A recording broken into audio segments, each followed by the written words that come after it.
Sejak keberhasilan Netherlands Indische Spoorweg Maskapai atau NIS membangun jalur kereta api pertama di Hindia Belanda pada 17 Juni 1864, pemerintah Hindia Belanda menjadikan tonggak sejarah ini sebagai sebuah prestasi membanggakan. Jalur yang menghubungkan antara stasiun Semarang dengan stasiun Tanggung di Jawa Tengah ini kemudian menjadi salah satu pionir perkembangan dunia perkeretaapian di Hindia Belanda. Permasalahan biaya pengangkutan yang tinggi ketika itu membuat pemerintah kolonial Hindia Belanda memutuskan membentuk Staatspoorwegen Nederlands Indie sebagai perusahaan kereta api milik pemerintah untuk mengembangkan jalur yang telah dibangun oleh NIS. David Maarschalk, seorang mantan perwira KNIL yang menjadi direktur SS yang pertama, adalah orang yang menginisiasi pembangunan jalur-jalur kereta api di Pulau Jawa, termasuk di Jawa Timur. Tahun 1870, dirintislah pembangunan jalur kereta api dari Surabaya kota menuju ke Pasuruan untuk kepentingan pengangkutan hasil bumi dan perkebunan. Setelah jalur lintas Surabaya kota hingga Probolinggo tersambung pada 6 April 1875, mimpi SS untuk mengoneksikan seluruh Pulau Jawa dimulai.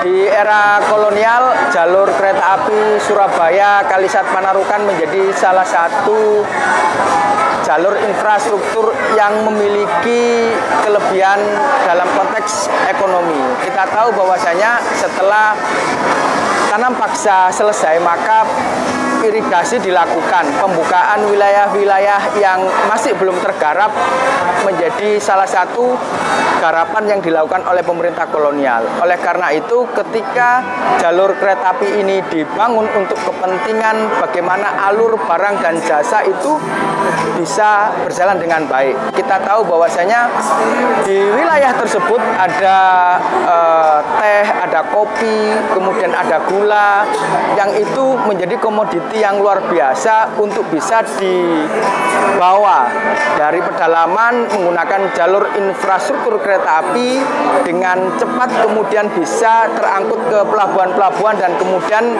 dibawa ke Eropa. Ketika kereta api masuk pertama kali ada di Jawa Timur, itu sekitar tahun 1870-an. Perusahaan pemerintah Hindia Belanda, kereta api Hindia Belanda, membuat perjalanan pertama kalinya sekitar bulan Mei tahun 1878. Jalur pertama yang menghubungkan adalah Surabaya dengan Pasuruan. Setelah itu di Bangil, dia berbelok ke kanan menuju Malang.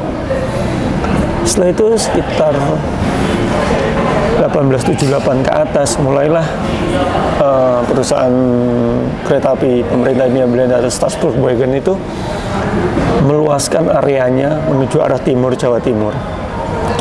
Ke Probolinggo sekitar 1890-an, terus berlanjut ke Kelaka, berlanjut ke Jember, dan di Kalisat itu berbelok ke arah kiri menuju arah Bondowoso sampai Panarukan. Panarukan yang kala itu tersambung dengan Jalan Raya Posdenles menjadi target pembangunan jalur kereta api SS. Pada konsensi tertanggal 23 Juni 1893, pembangunan jalur ke Panarukan satu paket dengan rencana pembangunan jalur cabang ke Pasirian untuk keperluan pengangkutan pasir besi. SS membangun jalur ini dengan penuh tantangan. Jalur kereta api saat itu membelah hutan, kebun, dan melewati tempat-tempat terpencil. Sebagai bagian dalam proyek jalur raya Surabaya Kota Kalisat Panarukan, awalnya jalur ini dibangun untuk pengangkutan hasil bumi menuju pelabuhan Panarukan dan kota Surabaya. Jalur yang melewati pos-pos pengangkutan gula dan kopi di wilayah Bondowoso dan Situbondo ini kemudian menjadi primadona. Pengangkutan barang yang diimbangi jumlah penumpang kemudian menjadi ramai.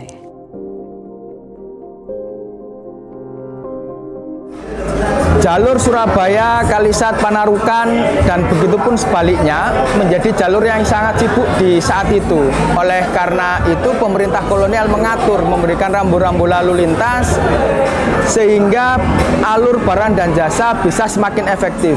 Kita tahu bahwasanya barang-barang yang diangkut dari pedalaman untuk dibawa ke pelabuhan apabila diatur dengan baik maka akan bisa dialurkan dengan cepat. Salah satu hal yang unik dari jalur Kalisat Panarukan ini salah satunya adalah sinyal krian. Apa itu sinyal krian? Sinyal krian adalah sebuah sinyal tebeng yang pertama kali digunakan itu memang di stasiun Krian, makanya penamaannya adalah sinyal krian. Sinyal ini digunakan di hampir seluruh jalur tersebut, mulai dari Kalisat sampai Panarukan. Tiap stasiun ada sinyal krian ini.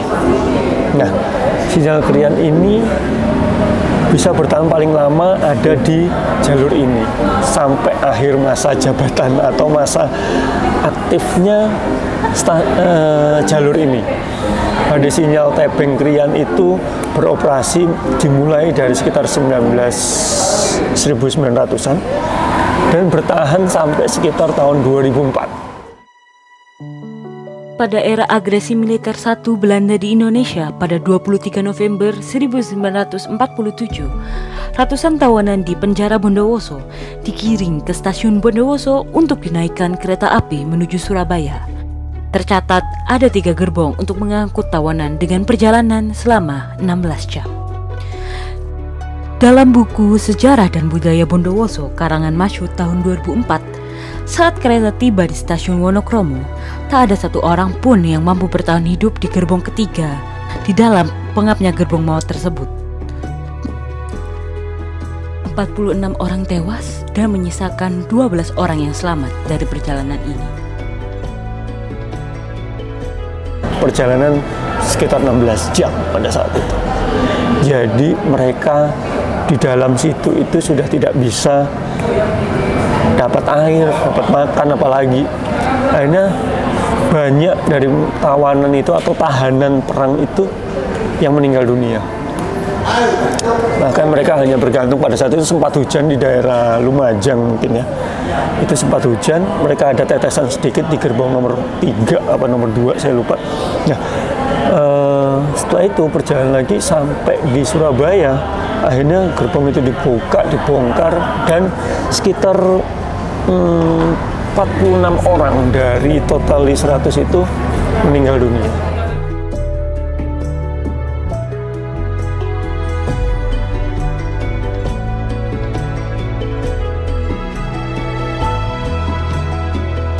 Setelah era kemerdekaan, jalur Kalisat, Bondowoso, Panarukan tetap menjadi jalur KA yang diminati banyak penumpang.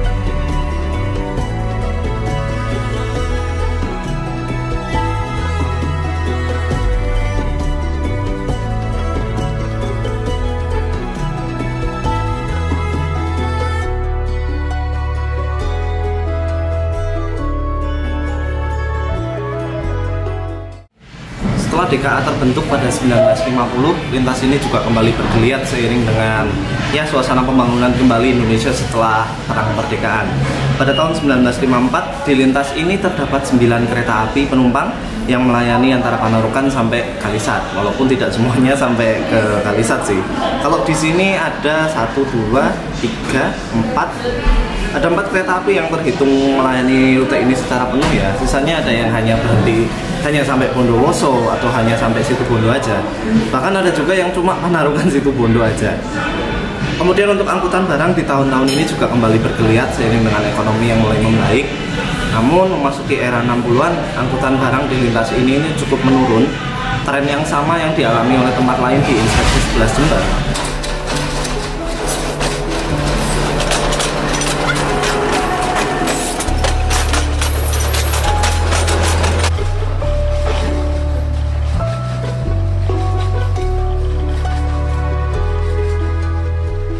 Di tahun 60-an ini juga ada beberapa penurunan di lintas ini. Kemungkinan di tahun ini juga Sepur Simpang BPM atau minyak atau Pertamina di lintas ini tidak lagi dilayani. Kemudian jalur Situbondo Panji juga ditutup pada tahun 1965 ini. Kemudian pada tahun 1970 sampai sekitar 1978 lintas ini masih dilayani oleh Lokuap ya. Jadi tahun 60-an itu sekitar tahun 1962 sempat ada kejadian Lokuap CC10 beserta rangkaiannya anjlok di Panarukan karena waktu itu vesselnya tidak dilayani dengan baik. Kegemilangan lintas kereta api jalur Kalisat Bondowoso Panarukan mengalami masa-masa tak mengenakan di sepanjang tahun 90-an hingga 2000-an. Perawatan yang minim, pendapatan yang tak sebanding dengan operasional, ditambah dengan beralihnya penumpang ke moda transportasi yang lain, menjadikan jalur ini kurang mendapatkan perhatian. Ya, pengalaman saya itu dinas dari Jember Panarukan itu ya banyak keluh kesahnya ya, tapi juga hiburan, anggap aja hiburannya, karena kecepatan kereta api di sana VOP-nya 22 km per jam, VMAX-nya 30. Kalau seumpama berangkat yang Jember Surabaya sama Jember Panarukan, yang nyampe Surabaya sudah tidur, kita masih di jalan gitu aja.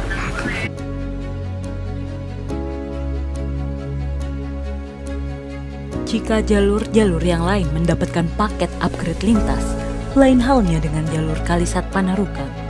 Walaupun selalu ramai penumpang, hal ini tidak sebanding dengan pendapatan yang didapatkan. Hingga di tahun 2000-an, hanya dijalankan 1 kali kereta api pulang pergi dengan menggunakan 1 lokomotif, 2 kereta ekonomi, dan 2 atau 3 gerbong pupuk yang dimodifikasi menjadi kereta penumpang.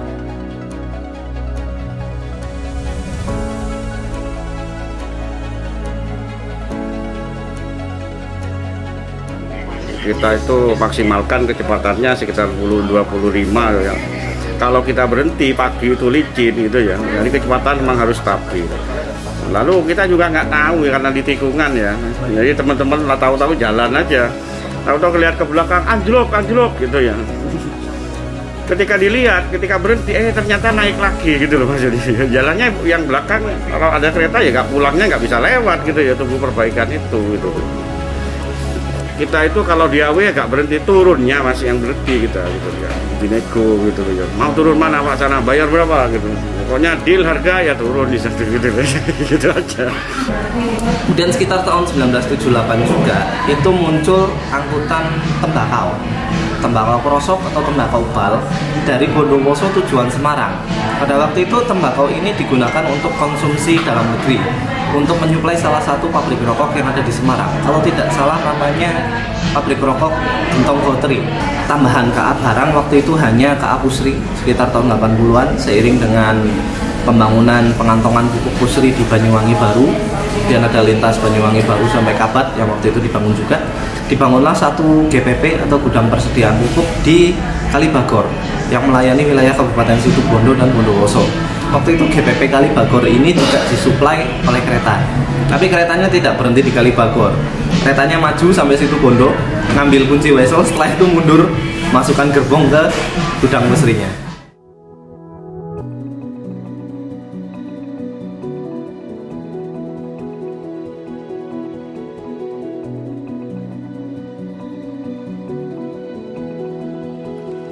Jalur kereta api Kalisat Panarukan ditutup pada tahun 2004 dengan menyisakan prasarana dan sarana yang tertinggal. Stasiun yang beruntung seperti stasiun Bondowoso kini dimanfaatkan sebagai museum. Sementara stasiun yang lain ditempati warga, bahkan beberapa bagiannya dicuri.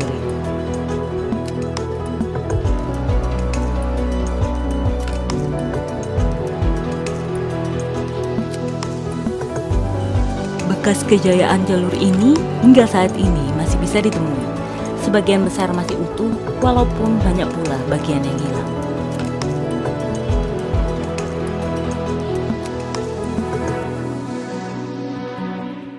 Dua kali pagi, jam 4 pagi sampai jam 2. Penumpangnya ya alhamdulillah masih rame dulu, masih kecilnya saya masih rame.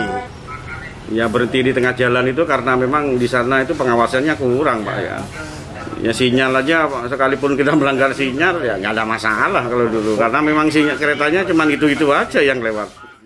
Pada tahun 2022, Balai Teknik Perkeretaapian Kelas 1 Surabaya bersama komunitas Indonesian Railway Preservation Society (IRPS) yang didukung oleh PT KAI Daob 9 Jember, komunitas KRD 9 dan warga sekitar mempreservasi alat peraga sinyal tebeng tipe Krian di stasiun nonaktif Tamanan.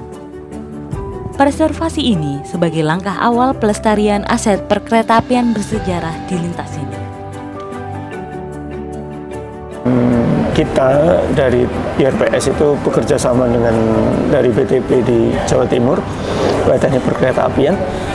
Mempreservasi yang pertama adalah kami mengecat ulang di sekitar stasiun Tamanan. Masih ada satu sinyal yang masih berdiri kokoh. Kami cat ulang dengan bantuan warga sekitar. Akhirnya bisa kami cat ulang dan banyak sekarang informasinya itu dibuat foto-foto sama orang. Jadi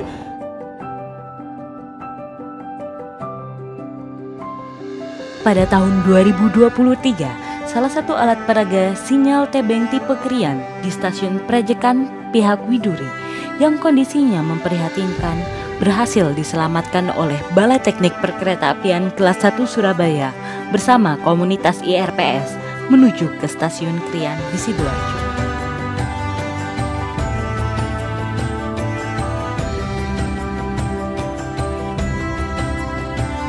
Cukup fenomenal buat kami dari IRPS adalah ketika kami juga bekerja sama kembali dengan BTP Surabaya dan Daob 9, kami memindahkan satu unit sinyal Krian ke tempat asli di stasiun Krian. Sekitar medio tahun 2023 kami pindahkan itu ke stasiun Krian. Jadi kami ambil di stasiun Prajekan, kami bawa, dan di Prajekan itu kami tanamkan prasasti dengan link Google Drive di dalamnya. Kini, sisa-sisa kejayaan jalur Kalisat Panarukan menunggu untuk dapat beroperasi kembali setelah 20 tahun mati. Dalam Perpres nomor 80 tahun 2019, jalur Kalisat Panarukan masuk sebagai salah satu di antara 5 jalur mati yang berpotensi diaktifasi kembali. Dari hasil studi kelayakan, jalur ini menempati peringkat pertama dibandingkan jalur mati yang lain. Oh banyak mas, seneng mas dulu mas. Banyak yang naik dari sini ke Jember itu nanti ikut lagi mas gitu. Kalau yang mau dihidupkan lagi, pokoknya yang standar kayak gitu mas, sama tiketnya itu mas. Soalnya kalau orang kecil kan perlu itu kan mas. Yang kami harapkan itu ke jalur utama itu kan sebenarnya kan jalur dari zaman Belanda, jalur utamanya kan memang Jember Panarukan itu memang lintas utama. Harapan kami ya bisa dijalankan lagi, bisa untuk mengembangkan Daob 9 Jember itu supaya maju gitu ya, bisa bersaing dengan daob-daob lain gitu ya. Kan kalau bisa program pemerintah yang akan menjadikan stasiun di daerah Panarukan sebagai pelabuhan yang besar, itu harapan kami itu bisa hidup dan ramai seperti dulu lagi, apa lebih gitu.